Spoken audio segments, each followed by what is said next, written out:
नमस्ते, हीअ आकाशवाणी आहे। सिंधी समाचारनि सां गॾु मां गीता भाटिया। अवल अहम ख़बरूं। प्रधानमंत्री नरेंद्र मोदी पेपर लीक जहिड़नि वाक़ियनि खे रोकण वास्ते नवां क़ाइदा लागू करण जो वाइदो कयो। अॼु कैबिनेट मंत्रियुनि जी बैठक में सख़्त सिफ़ारिशूं ऐं नियम लागू थियण जा इम्कान।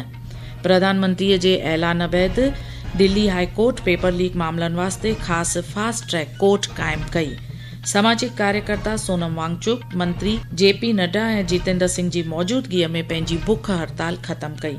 भारत 350 किलोग्राम वज़न वारे थ्रस्ट सघ वारे पंहिंजे पहिरें एक्सपेंडेबल टर्बोजेट इंजिन ठाहियो आहे।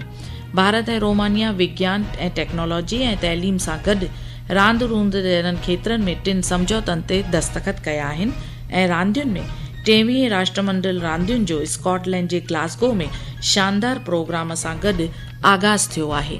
समाचार तफ़सील सां। प्रधानमंत्री नरेंद्र मोदी चयो आहे त पेपर लीक वारे वाक़िए बैदि गुज़िरियल 2.5 महीननि खां घणेई सख़्त क़दम खंया विया आहिनि। श्री मोदी अॻिते ईअं बि ॿुधायो त पेपर लीक लाइ जवाबदार शख़्सनि खे गिरफ़्तार करे जेल मोकिलियो वियो आहे। काल्ह राति पंहिंजे हिकु वीडियो संदेश में प्रधानमंत्रीअ ॿुधायो त सरकार जी अहम अॻराई हुई त शागिर्दनि जो तइलीमी साल ऐं पढ़ाई ज़ाया न थिए, तंहिं करे इम्तिहान जल्द वठणु तमामु ज़रूरी हो। प्रधानमंत्रीअ चयो, पेपर लीक ये कोई मामूली विषय नहीं है। लाखों विद्यार्थी और उनके अभिभावकों के लिए बहुत ही पीड़ादायक है और इसलिए पेपर लीक घटना से अब तक पिछले 2.5 महीनों में अनेक विध कदम उठाए गए, गुनहगारों को पकड़ा गया है, वे जेल में पड़े हैं। हमारा सबसे महत्वपूर्ण जिम्मा था कि विद्यार्थियों का 1 वर्ष बर्बाद न हो। सरकार ने अभी कम से कम समय में 22 लाख जितने विद्यार्थियों के एग्जाम हो जाए, इसका प्रबंध किया। सामाजिक कार्यकर्ता सोनम वांगचुक 26 ॾींहनि जी बुख हड़ताल ख़त्म करे छॾी आहे। हुन गुज़िरियल राति गुरुग्राम जे हिकु ख़ानगी अस्पताल में मर्कज़ी मंत्री जेपी नड्डा ऐं जितेंद्र सिंह जी मौजूदगीअ में बुख हड़ताल ख़त्म कई। इन मौक़े दौरान अस्पताल में सोनम वांगचुक जी ज़ाल गीतांजलि अंगमो ऐं लेह लद्दाख एपेक्स बॉडी जा बर्क़ अॻवान मौजूदु हुआ। इन खां अॻु मुख़्तलिफ़ सियासी पार्टियुनि सां तालुक़ रखंदड़ 65 पार्लियामेंट्री मेंबरनि पिणु सोनम वांगचुक खे पंहिंजो बुख हड़ताल ख़त्म करण जी अपील कई हुई। ॿिए तरफ़ प्रधानमंत्री नरेंद्र मोदीअ श्री सोनम वांगचुक खे अर्ज़ु कयो आहे त हू डॉक्टरनि जी हिदायतुनि मूजिबि पंहिंजी रोज़ानी खाद्य खुराक ऐं कार्यनि ते अमल करे ऐं जल्द पूरी तरह सेहतमंद थिए। राष्ट्रपति द्रौपदी मुर्मू, जेका हिन वक़्तु रोमानिया जे सरकारी दौरे ते आहे, सा अॼु बुखारेस्ट जे विक्टोरिया पैलेस में रोमानिया जे प्रधानमंत्रीअ सां ॿितरफ़ी ॻाल्हियूं कंदी। राष्ट्रपति मुर्मू पंहिंजे हमअसर यानी रोमानिया जे राष्ट्रपति निकोसर दान सां गॾु गॾियल वापारी फोरम खे बि ख़िताब कंदी। राष्ट्रपति इन विच में ॿुधायो, हम व्यापार और निवेश को बढ़ावा देंगे, सप्लाई चेन को मजबूत बनाने तथा दोनों देशों के उद्योग जगत के बीच घनिष्ठ सहयोग को प्रोत्साहित करने पर सहमति व्यक्त की। हमने अगले 3 वर्षों में द्विपक्षीय व्यापार को दोगुना करने का भी लक्ष्य निर्धारित किया है। दिल्ली हाई कोर्ट अवामी इम्तिहान कायदे 2024 तहत केसनि जी ॿुधणीअ लाइ तुर्त असर हेठि हिकु नई फास्ट ट्रैक कोर्ट क़ाइमु कई आहे। जारी कयल नोटिफिकेशन मूजिबि राउज़ एवेन्यू कोर्ट जी ख़ासि ऑफिसर अनु ग्रोवर बालिगा जी ज़ेर साए आयल ख़ासि कोर्ट फास्ट ट्रैक कोर्ट तौरु कार्य कंदी। गौर फरमाईंदा त इन में अवामी इम्तिहान वारे क़ाइदे सां जुड़ियल मुद्दा, पेपर लीक सां जुड़ियल मामलनि ऐं केसनि जी ॿुधणी थींदी। इन क़दम जो मक़सदु पब्लिक एग्ज़ामिनेशन्स में गैर क़ानूनी ऐं नाजाइज़ अमलीकरण खे लाॻापो रखंदड़ केसनि खे जल्द तेज़ीअ सां हल करणु आहे। इहा पधिराई प्रधानमंत्री नरेंद्र मोदीअ जे उन ऐलान जे कुझु कलाकनि बैदि जारी थी आहे। भारत 350 किलोग्राम वज़न वारे थ्रस्ट तबिके जो पहिरियों स्वदेशी एक्सपेंडेबल टर्बोजेट इंजिन तयारु कयो आहे। इन इंजिन खे बचाव खोजना ऐं विकास संगठन जे गैस टर्बाइन खोजना इदारे ठाहियो आहे।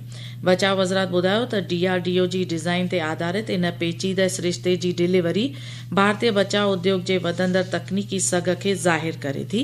इन इंजिन खे ॿुधरु ॾींहुं आज़ाद इंजीनियरिंग पारां कामयाबीअ सां ठाहियो वियो ऐं GTRE खे सौंपियो वियो। ही ख़बरूं तव्हीं आकाशवाणी तां ॿुधी रहियो। आकाशवाणी तां ख़बरूं हाणे तव्हां असांजे YouTube channel air news Gujarat ते भी ॿुधी सघो था। ओडिशा जे पवित्र सामुंडी शहर पुरीअ में अॼु जग मशहूर बहुधा यात्रा जो आयोजन थी रहियो आहे, जंहिंमें भगवान जगन्नाथ, भगवान बलभद्र ऐं देवी सुभद्रा ऐं भगवान सुदर्शन जी श्री गुंडीचा मंदिर खां श्री जगन्नाथ मंदिर ताईं जी रस्मी वापसी थींदी। मिलियल ॼाण मूजिबि लखे श्रद्धालु इन मौक़े ते हिसो वठी रहिया आहिनि। हिकु report.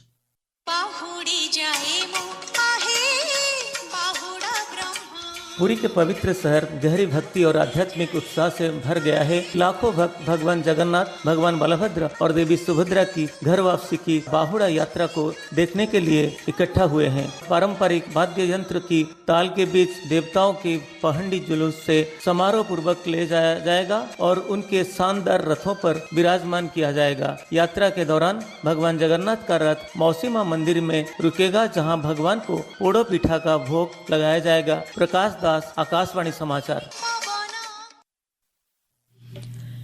Delhi metro rail corporation सलामतीअ खे ध्यान में रखंदे अॼु सुबुह 7:30 बजे खां ईंदड़ हुकूम ताईं 17 मेट्रो स्टेशन बंदि रखण जी पधिराई कई आहे, जॾहिं कि राजीव चौक, मंडी हाउस ऐं केंद्रीय सचिवालय स्टेशननि ते इंटरचेंज वारी सेवा जारी रहंदी। आबोहवा महकमे अॼु ओभरी राजस्थान, गुजरात ऐं विच महाराष्ट्र में तेज़ बरसात जो रेड अलर्ट जारी कयो आहे। महकमे ईंदड़ 2 ॾींहनि ताईं हिमाचल प्रदेश, कोंकण, गोवा, मध्य प्रदेश, पंजाब, सौराष्ट्र, कच्छ ऐं उत्तराखंड लाइ बि तेज़ बरसात जा अंदेशा ॿुधाया आहिनि। ॿिए तरफ़ गुजरात में गुज़िरियल 48 कलाकनि दौरान लगातार जारी बरसात सबबि अवामी जीवन तमामु मुतासिर थियो आहे। अहमदाबाद, सूरत, नवसारी, वलसाड समेत राज्य जे विच ऐं ॾाखणी इलाक़नि में तमामु घणो पाणी इकठो थी वियो आहे ऐं ॿोॾ जहिड़ियूं हालतूं थी वयूं आहिनि। अचो त ॿुधूं रिपोर्ट। भारी वर्षा के कारण दक्षिण गुजरात में स्थानिक नदियां और जूछ तथा केलिया सहित कई बांध उफान पर है, जिससे नवसारी, वलसाड और सूरत में बाढ़ जैसी स्थिति उत्पन्न हुई है। प्रभावित जिलों में व्यापक राहत और बचाव अभियान जारी है। पिछले 24 घंटों के दौरान प्रभावित क्षेत्रों से हजारों फंसे हुए नागरिकों को सुरक्षित स्थानों और राहत शिविरों में पहुंचाया गया है। अहमदाबाद, सूरत और वडोदरा सहित राज्य के अधिकतर जिलों में आज सभी स्कूल और कॉलेज बंद रहेंगे। राज्य प्रशासन ने नागरिकों को अनावश्यक यात्रा से बचने और केवल आधिकारिक सूचनाओं पर ही विश्वास करने की अपील की है। अपर्णा खूंट, आकाशवाणी समाचार, अहमदाबाद। रांदियुनि जा रुख कंदे 23 राष्ट्रमंडल रांदियुनि जो आगाज़ स्कॉटलैंड जे ग्लासगो में हिकु शानदार ऐं रंगारंग महूरती जश्न सां थियो। काल्ह शाम ओवो हाइड्रो अरेना में क्वीन कैमिला जी हाज़िरीअ में किंग्स चार्ल्स 3 रांदियुनि जो आगाज़ कयो। 10 ॾींहनि जे इन आयोजन में 74 मुल्कनि जूं टीमूं हिसो वठंदियूं। पुरुष T20 मुक़ाबलनि में काल्ह ज़िम्बाब्वे जे हरारे में भारत मेज़बान ज़िम्बाब्वे खे 7 विकेटुनि तां शिकस्तो करे सीरीज़ में 1-0 जी अॻराई हासिल कई आहे। T20 चटाभेटीअ जी ॿी मैच सुभाणे खेॾी वेंदी।